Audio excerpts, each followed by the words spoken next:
Okay, once you have all the yarn off of the skewers, you're going to cut the ends off where you tied it,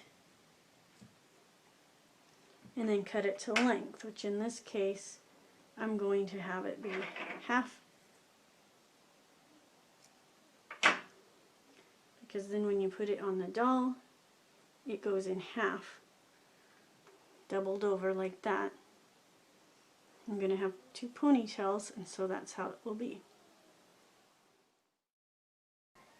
Okay, once you have them all cut, then you take a pin vise. I got this on eBay, and it just has a needle in it with the end cut.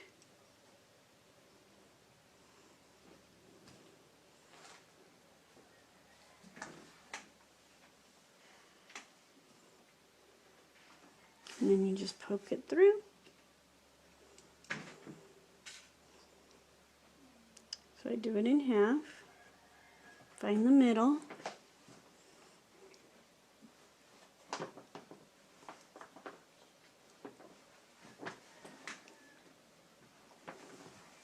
and poke it through.